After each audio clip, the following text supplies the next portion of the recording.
நாளைக்கான வீடியோ தாங்க வந்திருக்கு. வீடியோ வந்து சூப்பரா இருந்துச்சு அப்படின்னு தாங்க சொல்லணும். ஃபர்ஸ்ட்டு எடுத்த உடனேயுமே வந்து நம்ம லட்சுமி, அதுக்கடுத்து சிவராம் 2 பேருமே உட்காந்து பேசிக்கிட்டு இருக்கிற மாரி காட்டுறாங்க.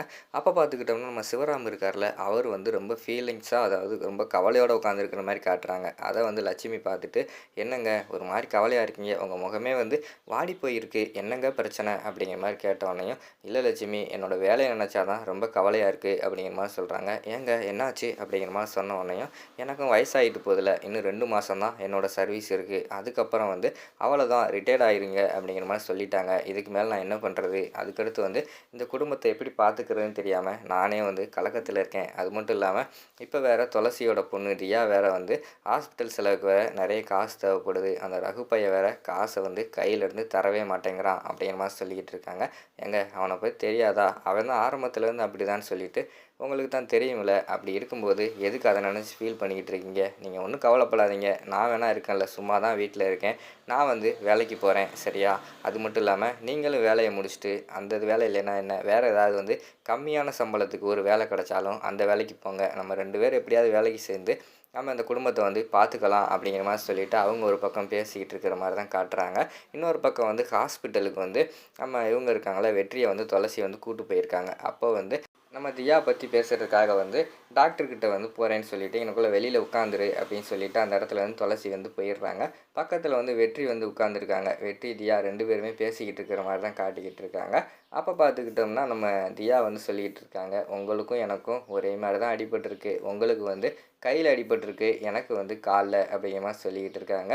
ஆமா பாப்பா, நீ சொல்றது என்னமோ உண்மதான். ஆனா 2 பேருக்குமே வந்து சீக்கிரமாவே சரியாக போகுது அப்படிங்கிற மாரி சொல்லிக்கிட்டு இருக்காங்க. இல்ல, இல்ல உங்களுக்கு தான் வந்து சீக்கிரமா சரியாயிரும். ஆனா எனக்கு வந்து எப்ப சரியாகும்னு சொல்லிட்டு யாருக்குமே தெரியாது அப்படிங்கிற மாரி சொல்லிக்கிட்டு இருக்காங்க. நீ ஏன் கவலைப்படுற? என் கை சரியான மாரி உன் காலு வந்து சீக்கிரமா சரியாயிரும் அப்படிங்கிற மாரி சொல்றாங்க. இல்ல அதுக்கெல்லாம் நெறைய செலவாகும்னு சொல்லிட்டு டாக்டர் வந்து பேசிக்கிட்டு இருந்தாங்க. அம்மாகிட்ட வேற காசு இல்ல அப்படிங்கிற மாரி சொல்லிட்டு தியா வந்து சொல்ற மாரி காட்டுறாங்க. "நீ ஒண்ணும் கவலைப்படாத பாப்பா. அதான் நான் இருக்கேன்ல. நான் வந்து உன்னைய பார்த்துக்கிடுவேன்" அப்படின்னு சொல்லிட்டு, அந்த இடத்துல வந்து வெற்றி வந்து நல்லா பாசமா பேசிக்கிட்டு இருக்கிற மாரி தான் காட்டுறாங்க.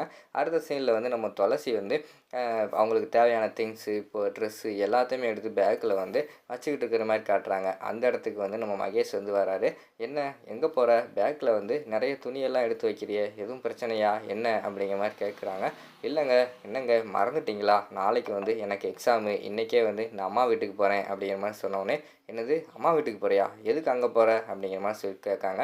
"என்னங்க தெரியாதா? நான் எக்ஸாம் எழுதுற இடம் வந்து எங்க அம்மா வீட்ல இருந்து பக்கத்துல தான் இருக்கு. அங்க இருந்தா நான் அடிக்கடி போயிட்டு வந்துருவேன். சீக்கிரமா போயிட்டு வந்துருவேன். எக்ஸாம் முடியிற வரைக்கு நான் இன்னும் இங்கேயே வரமாட்டேன். அங்கேயே இருந்து படிச்சுட்டு எக்ஸாம் எல்லாம் முடிச்சுட்டு தாங்க வரப்போறேன்" அப்படிங்கிற மாரி சொல்றாங்க. "என்ன அஞ்சலி சொல்லிக்கிட்டு இருக்க? நீ இல்லாம நான் எப்படி இங்க தனியா இருக்கிறது?" அப்படிங்கிற மாரி சொல்றாங்க. "என்னங்க நீங்க தானே சொன்னீங்க படிப்பு வந்து முக்கியம். நல்லா படிக்கணும். படிச்சு எக்ஸாம் எல்லாம் நல்லா பண்ணணும். அப்படி இப்படின்னு சொன்னீங்க. இப்ப என்னடான்னா எக்ஸாம் எழுத போறேன்னு சொன்னா விட மாட்டேங்கிறீங்களே" அப்படிங்கிற மாரி கேட்காங்க. "இல்ல நீ இங்கேருந்து எக்ஸாம் எழுதலாமே" அப்படிங்கிற மாரி வந்து மகேஷ் வந்து கேட்குறாங்க. "இல்லங்க இங்கேருந்து ரொம்ப தூரம். அதனால தான் அம்மா வீட்டுக்கு போறேன். அங்கன்னா பக்கம்ல" அப்படிங்கிற மாரி சொல்றாங்க. "இங்கே தான் கார் இருக்கு. நான் வேணா கூட்டு போறேன்" அப்படிங்கிற மாரி சொல்றாங்க. "இல்லங்க வேண்டாம் இருக்கட்டும். உங்களுக்கு எதுக்கு வீண் அலைச்சலு? அது மட்டும் இல்லாம நீங்க வந்து ஆஃபீஸ்ல வந்து நெறைய ஒர்க் இருக்கும்.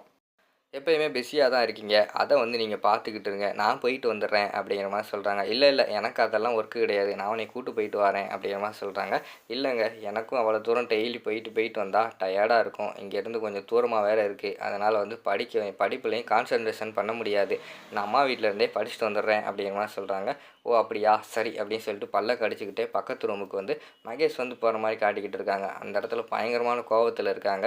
"என்னடா இது! நம்ம எது நடக்கக்கூடாதுன்னு நெனச்சோமோ, அதான் நடந்துகிட்டு இருக்கு. இப்போ பார்த்தோம்னா, வீட்டுக்கு போறேன்னு சொல்லிக்கிட்டு இருக்கா. என்னடா பண்றது? எப்படிடா தடுக்குறது? அவ வந்து என்னைய லவ் பண்ணலையா?" அப்படின்னு சொல்லிட்டு அந்த இடத்துல கத்திக்கிட்டு இருக்கிற மாரி காட்டுறாங்க.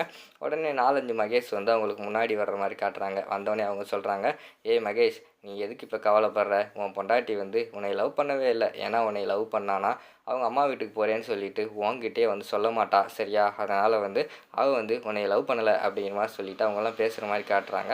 இவங்க எல்லாத்தையுமே இவரு உண்மையான மகேஷ் வந்து அந்த 4, 5 மகேஷ் வந்து அவங்க கண்ணு முன்னாடி வந்த மாரி இருக்காங்களா, எல்லார் மேலயும் கோவப்பட்டு கத்திக்கிட்டு இருக்கிற மாரி தான் காட்டுறாங்க. அதோட பார்த்துக்கிட்டிங்கன்னா இந்த எபிசோட் வந்து முடிச்சிடுறாங்க.